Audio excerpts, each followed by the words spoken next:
ओम शांति। आज 22 जुलाई 2020 के बाबा के ये महावाक्य हैं। बाबा समझा रहे हैं, मीठे बच्चे, तुम बहुत रॉयल स्टूडेंट हो। तुम्हें बाप, टीचर और सतगुरु की याद में रहना है, अलौकिक सेवा करनी है। तुम बहुत रॉयल स्टूडेंट हो। तुम्हें बाप, टीचर और सतगुरु की याद में रहना है, अलौकिक सेवा करनी है। आज की मुरली का प्रश्न है, जो अपने आप को बेहद का पाठधारी समझकर चलते हैं, उनकी निशानी सुनाओ। जो अपने आप को बेहद का पाठधारी समझकर चलते हैं, उनकी निशानी सुनाओ। उत्तर है, उनकी बुद्धि में कोई भी सूक्ष्म वस्तु देहधारी की याद नहीं होगी। वे एक बाप को और शांति धाम घर को याद करते रहेंगे, क्योंकि बलिहारी एक की है। जैसे बाप सारी दुनिया की खिदमत करते हैं, पतितों को पावन बनाते हैं, ऐसे बच्चे भी बाप समान खिदमतगार बन जाते हैं। ओम शांति। पहले पहले बाबा बच्चों को सावधानी देते हैं, यहाँ बैठते हो तो अपने को आत्मा समझकर बाबा के आगे बैठो। ये भी बुद्धि में लाओ कि हम बाप के आगे भी बैठे हैं और टीचर के आगे भी बैठे हैं। नंबर 1 बात है, हम आत्मा हैं और बाप भी आत्मा है और टीचर भी आत्मा है और गुरु भी आत्मा है। एक ही है ना। ये नई बात तुम सुनते हो। तुम कहेंगे, बाबा हम तो कलब कलब ये सुनते हैं। तो बुद्धि में ये भी याद रहे कि बाबा हमको पढ़ाते हैं। हम आत्मा इन ऑर्गन्स के द्वारा सुनती हैं। ये ज्ञान इस समय ही तुम बच्चों को मिलता है, सो भी ऊंच से ऊंच भगवान के द्वारा। वे सभी आत्माओं का बाप है जो वर्षा देते हैं। बाबा हमें क्या ज्ञान देते हैं? सबकी सद्गति करते हैं, यानी घर ले जाते हैं। कितनों को ले जाएंगे ये सब तुम जानते हो। मच्छरों सदृश सभी आत्माओं को वापस घर जाना है। सत्युग में एक ही धर्म, पवित्रता, सुख, शांति सब रहता है। तुम बच्चों को चित्र पर समझाना तो बहुत सहज है। बच्चे भी नक्शे पर समझ जाते हैं। इंग्लैंड है, ये फिर है, ये याद पड़ता रहता है ना। ये भी ऐसे है, एक एक स्टूडेंट को समझाना होता है। महिमा तो एक बाप की है। शिवाय नमः, ऊंच से ऊंच भगवान, ऐसे कहते हैं ना। रास्ता बाप तो घर का बड़ा होता है। वह है हद के, ये तो सारे बेहद के घर का बाप है। ये फिर हमारा टीचर भी है, तुमको पढ़ाते हैं। तो तुम बच्चों को बहुत खुशी रहनी चाहिए। तुम स्टूडेंट भी देखो, रॉयल है ना। बाप कहते, मैं साधारण तन में आता हूँ, सो भी प्रजापिता ब्रह्मा तो जरूर यहाँ चाहिए। उनके बगैर काम कैसे चल सकता है? और जरूर बुजुर्ग ही चाहिए, क्योंकि एडॉप्टेड है ना, तो बुजुर्ग भी चाहिए। अब कृष्ण तो बच्चे बच्चे बोल नहीं सकेंगे, बुजुर्ग ही बच्चे बच्चे कहते हुए शोभता है। अब बच्चे को थोड़े ही कोई बाबा कहेंगे, तो बच्चों की बुद्धि में भी आना चाहिए हम किसके आगे बैठे हैं। अंदर में ये भी खुशी रहनी चाहिए। स्टूडेंट कहीं बैठे होंगे तो उनकी बुद्धि में भी बाप याद आता रहेगा, टीचर भी याद आता रहेगा। उनको तो बाप अलग, टीचर अलग होता है। अब तुम्हारा तो बाबा क्या कह रहे हैं, एक ही बाप है, एक ही टीचर है और एक ही गुरु है। ये बाबा भी तो स्टूडेंट है, पढ़ रहे हैं। सिर्फ लोन पर ये रथ लिया हुआ है और कोई भी फर्क नहीं है। बाकी तो तुम्हारे मुआफिक ही है। इनकी आत्मा भी यही समझते हैं जो तुम समझ रहे हो। बलिहारी तो एक बाबा की ही है। उनको ही प्रभु ईश्वर कहते हैं। ये भी कहते हैं अपने को आत्मा समझ एक परमात्मा बाप को याद करो। बाकी सब सूक्ष्म व स्थूल देहधारियों को भूल जाओ। तुम शांति धाम के रहने वाले हो, तुम तो बेहद के पाठधारी हो। ये बातें और कोई भी नहीं जानते हैं। दुनिया भर में किसी को भी पता नहीं है। यहाँ जो आते हैं वे समझते जाते हैं और बाप की सर्विस में आते जाते हैं। इसको ईश्वरीय खिदमतगार ठहरे ना। बाबा तो हम बच्चों की खिदमत करने के लिए आते हैं। पतितों को पावन बनाने की बाप खिदमत करते हैं। राज्य गंवाकर फिर जब दुखी होते हैं तो बाप को बुलाते हैं। जिसने राज्य दिया है उनको ही तो बुलाएंगे ना। तुम बच्चे जानते हो बाप सुख धाम का मालिक बनाने आए हैं। दुनिया में ये किसी को भी पता नहीं है तो सब भारतवासी सो भी एक धर्म के हैं। ये तो मुख्य धर्म है। सो जरूर जब ना हो तब तो बाबा आकर के स्थापना करेंगे। बच्चे समझते हैं भगवान जिसको सारी दुनिया अल्लाह गॉड फादर कहकर पुकारती है, वे यहाँ ड्रामा अनुसार कलप पहले मुआफिक आए हैं। ये तो गीता का एपिसोड है जिसमें बाबा आकर के स्थापना करते हैं। गाया भी जाता है ब्राह्मण और देवी देवता क्षत्रिय नहीं कहेंगे। ब्राह्मण देवी देवताएं नमः कहते हैं क्योंकि क्षत्रिय तो फिर भी 2 कलाएं कम हो गए ना। स्वर्ग तो कहा ही जाता है नई दुनिया को, त्रेता को नई दुनिया थोड़े ही कहेंगे। पहले पहले सत्युग में एकदम नई दुनिया है। ये तो पुराने से पुरानी दुनिया है। फिर नई से नई दुनिया में हम जाएंगे। हम अब उस दुनिया में जाते हैं तब तो बच्चे कहते हैं हम नर से नारायण बनते हैं। कथा भी हम सत्यनारायण की सुनते हैं। प्रिंस बनने की कथा तो नहीं कहते हैं। ये सत्यनारायण की कथा है। वे नारायण को अलग समझते हैं, परंतु नारायण की कोई जीवन कहानी तो है नहीं। देखो ज्ञान की बातें तो बहुत है ना, इसलिए 7 रोज भी दिए जाते हैं। 7 रोज भट्ठी में तो रहना पड़ेगा, परंतु ऐसे भी नहीं कि यहाँ भट्ठी में रहना है। ऐसे तो फिर भट्ठी का बहाना करके क्या करेंगे, सब ढेर आ जाएंगे।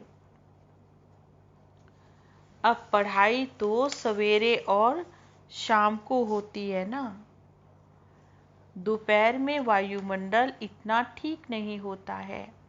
रात्रि का भी 10 से 12 तक तो बिल्कुल टाइम खराब है। अब यहाँ तो तुम बच्चों को मेहनत भी करनी है और सो भी याद में रहने का और सतो प्रधान भी बनना है। वहाँ तो सारा दिन काम धंधे में रहते हो। ऐसे भी बहुत होते हैं जो धंधा धोरी करते भी हैं, पढ़ते भी हैं जास्ती अच्छी नौकरी करने के लिए। यहाँ भी तुम पढ़ाई पढ़ते हो तो टीचर को तो याद करना पड़े जो पढ़ा रहे हैं। अच्छा, टीचर समझकर ही याद करो तो भी तीनों इकट्ठे याद आ जाते हैं। बाप, टीचर, गुरु तुम्हारे लिए तो बहुत सहज है तो झट याद आने चाहिए। ये हमारा बाबा भी है, ये हमारा टीचर भी है और गुरु भी है। ऊंच से ऊंच बाप भी है जिससे हम स्वर्ग का वर्षा ले रहे हैं। इसलिए हम स्वर्ग में तो जरूर जाएंगे। अब स्वर्ग की स्थापना तो जरूर होनी है। तुम पुरुषार्थ सिर्फ करते हैं सो भी ऊंच पद पाने के लिए, ये भी तुम जानते हो। मनुष्यों को तो पता पड़ेगा कि तुम्हारा आवाज तो फैलता ही रहेगा।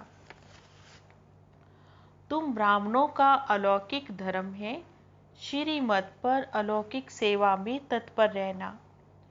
ये भी मनुष्यों को ये पता पड़ेगा कि तुम श्रीमत पर कितना ऊंचा कर्म कर रहे हो।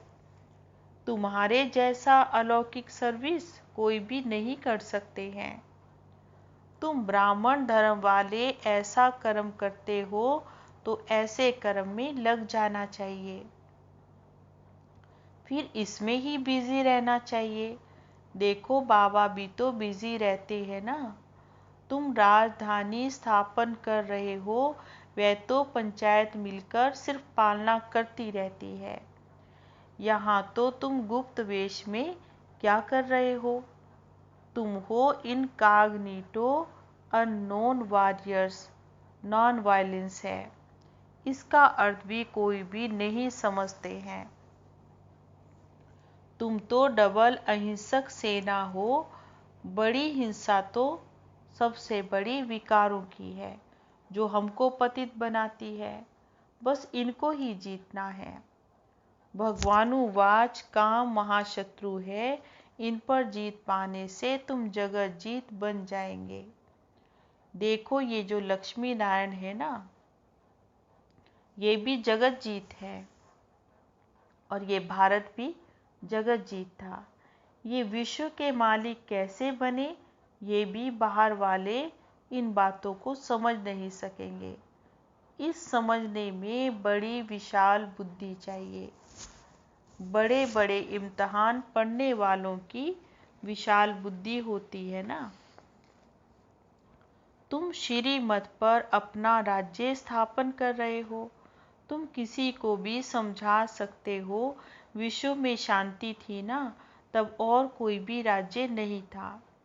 अब स्वर्ग में शांति तो हो नहीं सकती है। बहिश्त को कहते हैं गार्डन ऑफ अल्लाह। अब सिर्फ बगीचा थोड़े ही होगा, मनुष्य भी तो चाहिएंगे उस बगीचे में। अभी तुम बच्चे जानते हो हम बहिश्त के मालिक बन रहे हैं। तुम बच्चों को कितना नशा रहना चाहिए, तुम्हारे ख्यालात बहुत ऊंचे रहने चाहिए।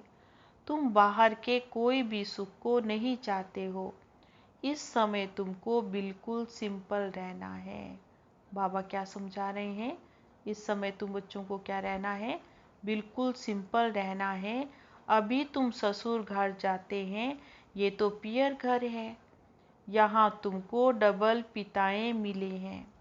एक निराकार ऊंच से ऊंच है, दूसरा फिर साकार में है, और वह भी बाबा ने कहा ऊंचे से ऊंचा है। अभी तुम ससुर घर विष्णुपुरी में जाते हो। कहाँ जा रहे हैं? अभी तुम ससुर घर विष्णुपुरी में जाते हैं। उनको कृष्णपुरी नहीं कहेंगे। बच्चों की पूरी तो नहीं होती है। विष्णुपुरी अर्थात लक्ष्मी नारायण की पूरी। अब तुम्हारा तो राजयोग है, तो जरूर नर्स से नारायण बनेंगे। बाबा क्या समझा रहे हैं? अब तुम तो राजयोग सीखते हैं तो जरूर क्या बन जाएंगे? नर्स से नारायण बन जाएंगे। तुम बच्चे हो सच्चे सच्चे खुदाई खिदमतगार। बाबा सच्चा खुदाई खिदमतगार उसे कहते हैं जो कम से कम 8 घंटा आत्म अभिमानी रहने का पुरुषार्थ करते हैं। कोई भी कर्म बंधन ना रहे तब खिदमतगार बन सकते हो और कर्मातीत अवस्था हो सकती है। नर से नारायण बनना है तो उसके लिए कर्मातीत अवस्था जरूर चाहिए। कर्म बंधन होगा तो सजाएं खानी पड़ेगी। बच्चे खुद समझते हैं याद की मेहनत तो बड़ी कड़ी है।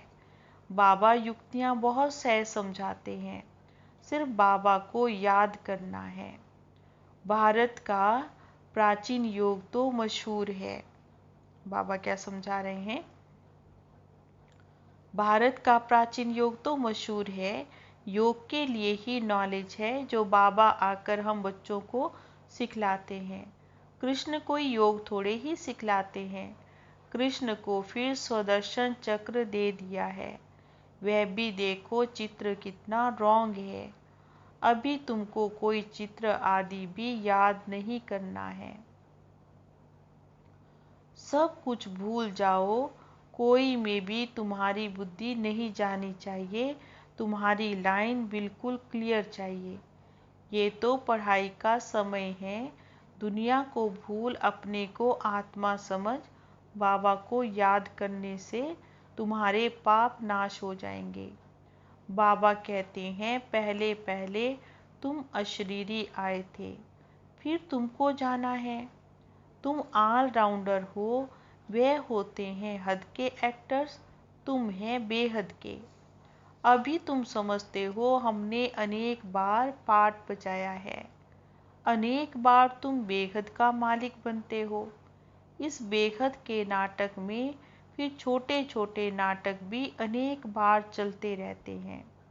सतयुग से कलयुग तक जो भी कुछ होता है वे सब रिपीट होता रहता है। ऊपर से लेकर अंत तक तुम्हारी बुद्धि में है। मूल वतन, सूक्ष्म वतन और सृष्टि का चक्कर बस, और कोई धाम से तुम्हारा काम नहीं है।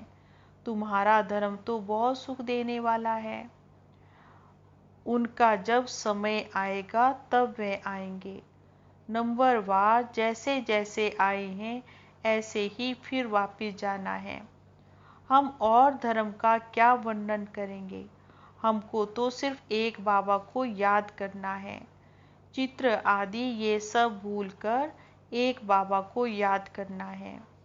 तुम्हें ब्रह्मा विष्णु शंकर को भी नहीं, सिर्फ एक बाप को याद करना है। वे समझते हैं परमात्मा तो लिंग है। अब लिंग समान चीज तो कोई कैसे हो सकती है। वे भला ज्ञान कैसे सुनाएंगे। अब क्या प्रेरणा से कोई लाउड स्पीकर रखेंगे जो तुम सुनेंगे। प्रेरणा से कुछ भी होता नहीं है। ऐसे नहीं कि वो शंकर को प्रेरणा देंगे। अब ये तो बाबा ने कहा विनाश तो सब ड्रामा में पहले से ही नूंद है ना। विनाश तो होने का ही है। जैसे तुम आत्माएं शरीर के द्वारा बात करती हो, वैसे परमात्मा भी तुम बच्चों से बात करते हैं। उनका पाठ दिव्य अलौकिक है। पतितों को पावन बनाने वाला तो एक ही बाप है। कहते हैं मेरा पाठ सबसे न्यारा है। कल पहले जो आए होंगे वे आते रहेंगे। जो कुछ भी पास्ट हुआ ड्रामा है, इसमें जरा भी फर्क नहीं पड़ सकता है। फिर पुरुषार्थ का भी ख्याल रखना है। ऐसे नहीं ड्रामा अनुसार हमारा कम पुरुषार्थ चलता है, फिर तो पद भी बहुत कम हो जाएगा। पुरुषार्थ को तेज करना चाहिए ना। ये नहीं कि ड्रामा पर छोड़ दो, अपने चार्ट को देखते रहो। बाबा क्या समझा रहे हैं, ये नहीं कि पुरुषार्थ करो ही नहीं और उसको छोड़ दो कि ड्रामा में जो होगा देखा जाएगा। लेकिन बाबा ने कहा नहीं, अपने चार्ट को देखते भी रहो, बढ़ाते भी रहो। नोट रखो हमारा चार्ट बढ़ता है, कम तो नहीं होता है। इसमें बहुत खबरदारी रखनी चाहिए। यहाँ तुम्हारा ब्राह्मणों का संग है, बाहर में सब कुसंग है। बाबा ने क्या कहा, यहाँ तो तुम्हारा सब ईश्वरीय भाई बहनों के साथ उनके साथ तुम्हारा संग है। बाहर में तो सब क्या है, कोई भी संग में रहेंगे तो लग सकता है। वे तो उल्टा ही सुनाएंगे। अब बाबा तुमको कुसंग से निकाल रहे हैं। मनुष्यों ने कुसंग में आकर अपना देखो रहन सहन, अपनी पहरवाइश सब बदल दी है। देश वेश ही बदल दिया है। ये भी जैसे अपने धर्म की इंसल्ट की है। देखो कैसे कैसे बाल बनाते हैं। बाबा क्या कह रहे हैं, कैसे कैसे बाल बनाएंगे। कितना देह अभिमान हो जाता है। 100-150 रुपया देते हैं सिर्फ बाल बनाने के लिए। इसको कहते हैं अति देह अभिमान। वे फिर ज्ञान क्या उठाएंगे? बाबा कहते बिल्कुल सिंपल बनो। अगर ऊंची साड़ी पहनेंगे अर्थात महंगी पहनेंगे तो भी देह अभिमान आएगा।